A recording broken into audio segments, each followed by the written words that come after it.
Hi friends, నా పేరు Rakesh and welcome to tech Telugu 10mm.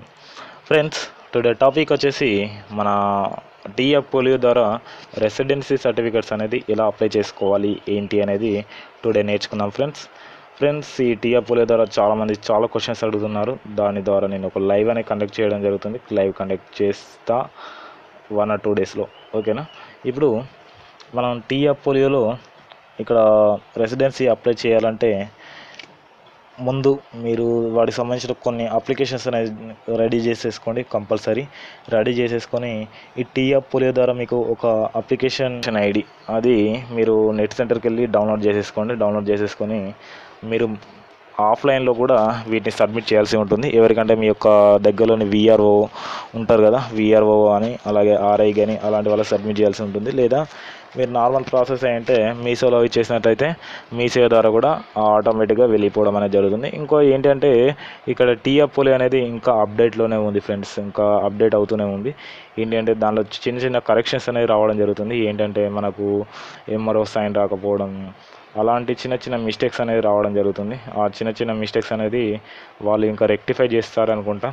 ఇంకా ఈ ఫిబ్రవరిలో స్టార్ట్ అయింది కాబట్టి కొన్ని ఫేస్ చేయాల్సి వస్తుంది ప్రాబ్లమ్స్, ఓకేనా. ముందు ఇక్కడ టీఎఫ్ పోలియో అప్లై చేద్దాం. రెసిడెన్స్ సర్టిఫికేట్స్ అనేది ఎలా ఉంటుందనేది తెలుసుకో.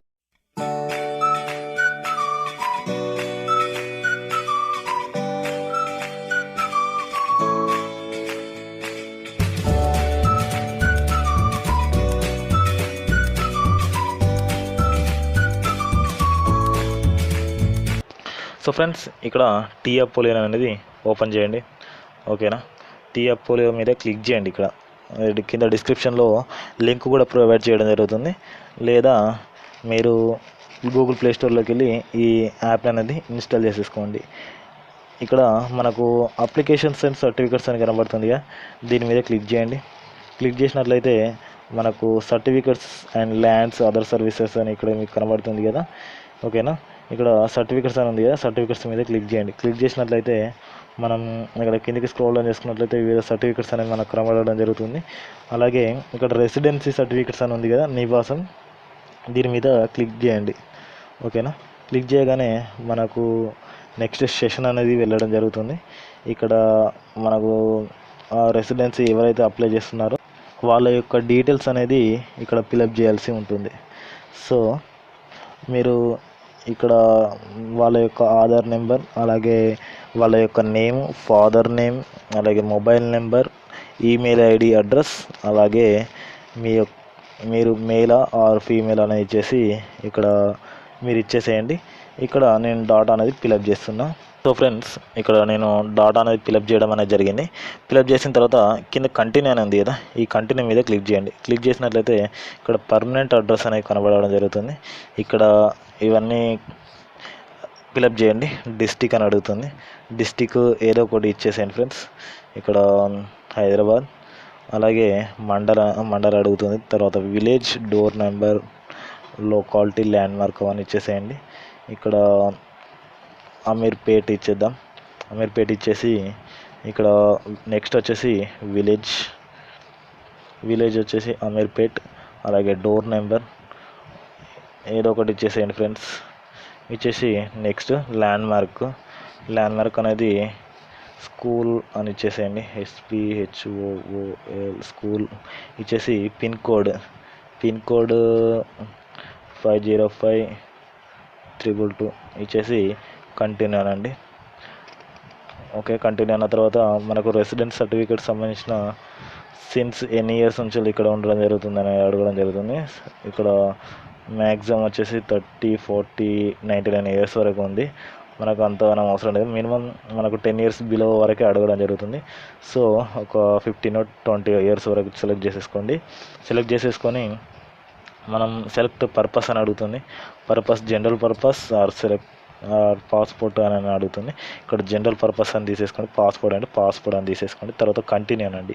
కంటిన్యూ అన్నట్లయితే ఇక్కడ మీ Aadhaar card and house tax కానీ, టెలిఫోన్ బిల్ కానీ, ఎలక్ట్రిసిటీ బిల్ కానీ మీ ఉంటాయి కదా, వాటికి సంబంధించినది ఏదో ఒకటి అప్లోడ్ చేయండి ఫ్రెండ్స్, ఓకేనా.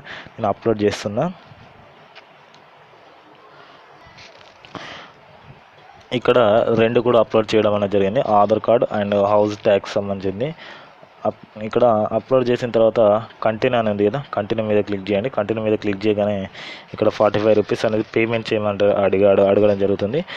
ఇక్కడ ప్రాసెస్ టు పే అనండి, ఆ తర్వాత కంటిన్యూ అనండి. కంటిన్యూ అన్నట్లయితే ఇక్కడ టీ వ్యాలెట్ ద్వారా చేయొచ్చు, యూపీఐ ద్వారా చేయొచ్చు, అలాగే ఈజీ పేమెంట్ ద్వారా కూడా చేయొచ్చు. ఇక్కడ ఈజీ పే అని ఉన్నాయి కదా, ఇక్కడ ఈ పేమెంట్ అనేది కంటిన్యూ అనండి. కంటిన్యూ అన్నట్లయితే ఇక్కడ నెక్స్ట్ సెషన్కి అనేది వెళ్ళడం జరుగుతుంది. ఇక్కడ కొంతమంది కన్ఫ్యూజ్ అవుతూ ఉంటారు. సో ఇలాంటి కన్ఫ్యూజ్ కూడా నాకు ఒకరు చెప్పడం అనేది జరిగింది. సో ఇక్కడ మనకు email ID and mobile number, other banks ఇవన్నీ ఉన్నాయి కదా. ఇక్కడ నెట్ డెబిట్ ఆర్ క్రెడిట్ అని ఉంటుంది. ఇక్కడ మనకు నెట్ బ్యాంకింగ్ అనేది ఇక్కడ కనబడడం జరుగుతుంది. సో ఇక్కడ కేర్ఫుల్గా వినండి ఫ్రెండ్స్, ఇక్కడ నెట్ బ్యాంకింగ్ అనేది ఉండడం జరిగింది. ఓకేనా, మనం కిందికి స్క్రోల్ ఆన్ చేసి చూసుకున్నట్లయితే మనకు డెబిట్ కానీ క్రెడిట్ కార్డు కూడా అడుగుతుంది. ఇక్కడ డెబిట్ అండ్ డెబిట్ కార్డు అనేది ఇచ్చేసేయండి. ఇక్కడ మనకు వచ్చేసి మళ్ళీ డెబిట్ కార్డు సంబంధించింది వచ్చేసింది. ఇక్కడ పైన నెట్ బ్యాంకింగ్ సంబంధించింది.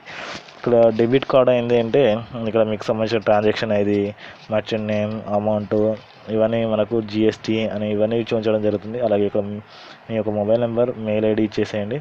అలాగే ఇక్కడ ఐసిఐసి బ్యాంక్ అంటే ఐసిఐసి బ్యాంక్ ఇచ్చేసేయండి, లేకుంటే అదర్ బ్యాంక్స్ అంటే అదర్ బ్యాంక్స్ మీద క్లిక్ చేయండి.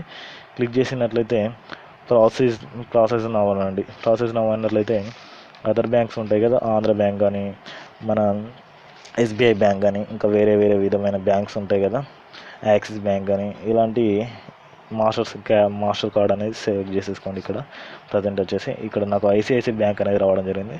సో క్యాన్సిల్ అని బ్యాక్ వచ్చేస్తున్నా.